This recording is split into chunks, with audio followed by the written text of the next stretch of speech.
नमस्कार। रीता सरकार द्वारा बेताल पच्चीसी की 8वीं कहानी सबसे बढ़कर कौन। 3 विशिष्ट ब्राह्मण। अंग देश के एक गांव में एक धनी ब्राह्मण रहता था। उसके 3 पुत्र थे।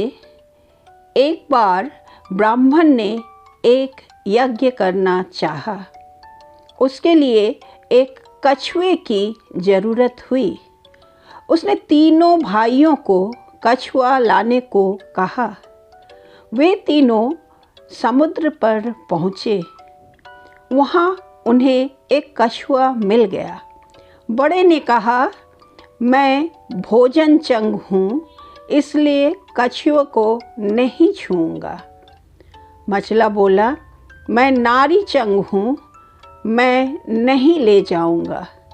सबसे छोटा बोला, मैं शैया चंग हूँ, सो मैं नहीं ले जाऊंगा। वे तीनों इस बहस में पड़ गए कि उनमें कौन बढ़कर है। जब वे आपस में इसका फैसला न कर सके तो राजा के पास पहुँचे। राजा ने कहा, आप लोग रुकें, मैं तीनों की अलग अलग जांच करूंगा। इसके बाद राजा ने बढ़िया भोजन तैयार कराया और तीनों खाने बैठे। सबसे बड़े ने कहा, मैं खाना नहीं खाऊंगा, इसमें मुर्दे की गंध आती है। वह उठकर चला। राजा ने पता लगाया तो मालूम हुआ कि वह भोजन शमशान के पास के खेत का बना था। राजा ने कहा, तुम सचमुच भोजन चंग हो, तुम्हें भोजन की पहचान है। रात के समय राजा ने एक सुंदर स्त्री को मझले भाई के पास भेजा। ज्यों ही वह वहाँ पहुँची कि मझले भाई ने कहा, इसे हटाओ यहाँ से, इसके शरीर से बकरी का दूध की गंध आती है। राजा ने यह सुनकर पता लगाया तो मालूम हुआ कि वह स्त्री बचपन में बकरी के दूध पर पली थी। राजा बड़ा खुश हुआ और बोला, तुम सचमुच नारी चंग हो। इसके बाद उसने तीसरे भाई को सोने के लिए 7 गद्दों का पलंग दिया। जैसे ही वह उस पर लेटा कि एकदम चीख कर उठ बैठा। लोगों ने देखा, उसकी पीठ पर एक लाल रेखा खींची थी। राजा को खबर मिली तो उसने बिछौने को दिखवाया। 7 गद्दों के नीचे उसमें एक बाल निकला। उसी से उसकी पीठ पर लाल लकीर हो गई थी। राजा को बड़ा अचरज हुआ। उसने तीनों को 1-1 लाख अशर्फियाँ दी। अब वे तीनों कछुए को ले जाना भूल गए, वहीं आनंद से रहने लगे। इतना कहकर बेताल बोला, हे राजा, तुम बताओ, उन तीनों में से बढ़कर कौन था। राजा ने कहा, मेरे विचार से सबसे बढ़कर शैया चंग था, क्योंकि उसकी पीठ पर बाल का निशान दिखाई दिया और ढूंढने पर बिस्तर में बाल पाया भी गया। बाकी 2 के बारे में तो यह कहा जा सकता है कि उन्होंने किसी से पूछकर जान लिया होगा। इतना सुनते ही बेताल फिर पेड़ पर जा लटका। राजा लौटकर वहाँ गया और उसे लेकर लौटा तो उसने अगली कहानी कही। बेताल पच्चीसी की 9वीं कहानी शीर्षक है सर्वश्रेष्ठ वर कौन। चंपापुर नाम का एक नगर था जिसमें चंपकेश्वर नाम का राजा राज करता था। उसके सुलोचना नाम की रानी थी और त्रिभुवन सुंदरी नाम की लड़की। राजकुमारी यथा नाम तथा गुण थी। जब वह बड़ी हुई तो उसका रूप और निखर गया। राजा और रानी को उसके विवाह की चिंता हुई। चारों ओर इसकी खबर फैल गई। बहुत से राजाओं ने अपनी अपनी तस्वीरें बनवाकर भेजी, पर राजकुमारी ने किसी को भी पसंद न किया। राजा ने कहा, बेटी कहो तो स्वयंवर करूं, लेकिन वह राजी नहीं हुई। आखिर राजा ने तय किया कि वह उसका विवाह उस आदमी के साथ करेगा जो रूप, बल और ज्ञान इन तीनों में बढ़ा चढ़ा होगा। एक दिन राजा के पास 4 देश के 4 वर आए। एक ने कहा, मैं एक कपड़ा बनाकर 5 लाख में बेचता हूँ। 1 लाख देवता को चढ़ाता हूँ, 1 लाख अपने अंग लगाता हूँ, 1 लाख स्त्री के लिए रखता हूँ और 1 लाख से अपने खाने पीने का खर्च चलाता हूँ। इस विद्या को और कोई नहीं जानता। दूसरा बोला, मैं जल थल के पशुओं की भाषा जानता हूँ। तीसरे ने कहा, मैं इतना शास्त्र पढ़ा हूँ कि मेरा कोई मुकाबला नहीं कर सकता। चौथे ने कहा, मैं शब्दवेदी तीर चलाना जानता हूँ। चारों की बातें सुनकर राजा सोच में पड़ गए। वे सुंदरता में भी एक से एक बढ़कर थे। उसने राजकुमारी को बुलाकर उनके गुण और रूप का वर्णन किया, पर वह चुप रही।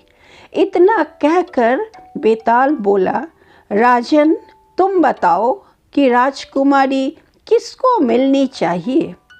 राजा बोला, जो कपड़ा बनाकर बेचता है वह शूद्र है, जो पशुओं की भाषा जानता है वह ज्ञानी है, जो शास्त्र पढ़ा है ब्राह्मण है, पर जो शब्दवेदी तीर चलाना जानता है वह राजकुमारी का सजातीय है और उसके योग्य है।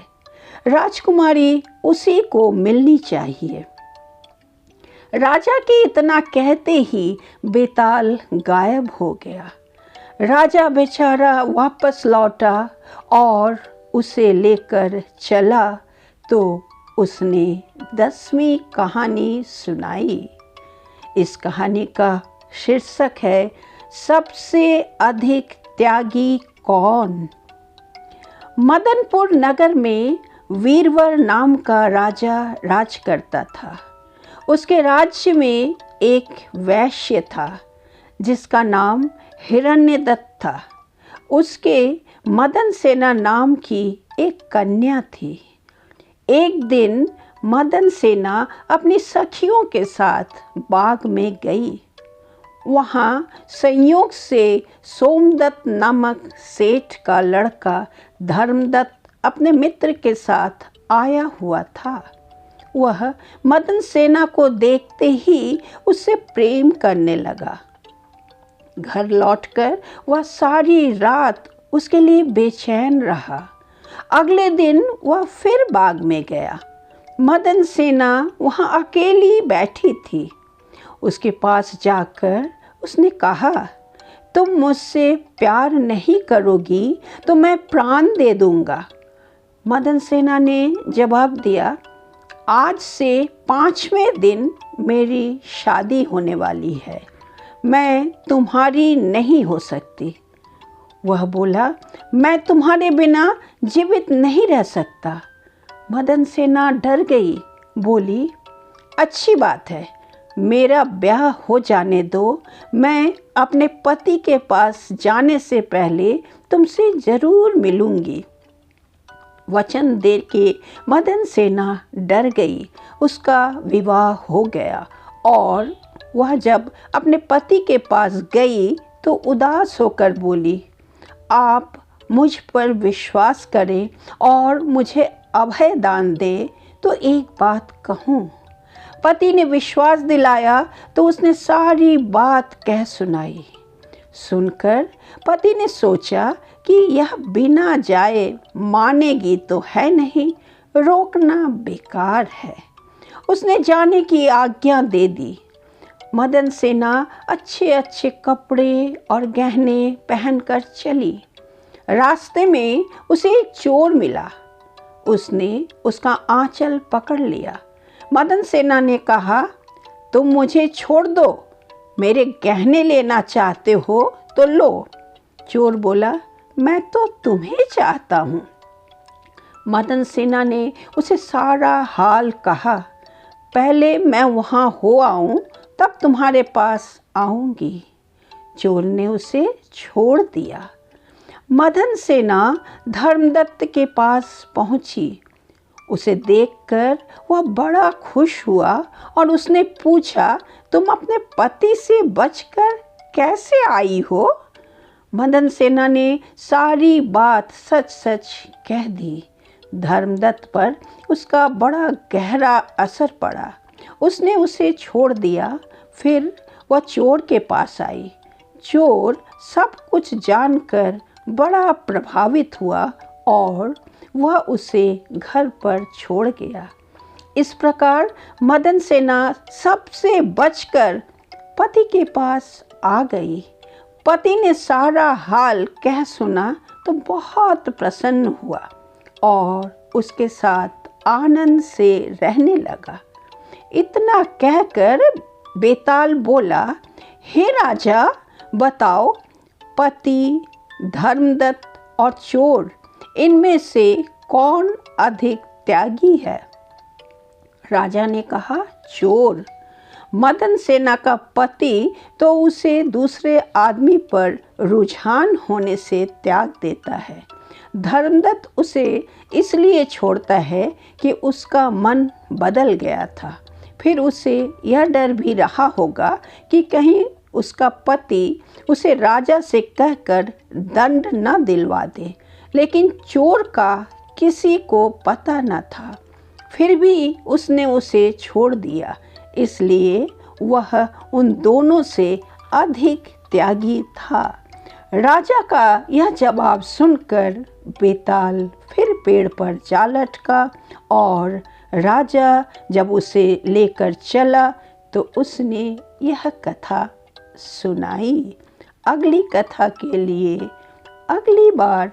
धन्यवाद।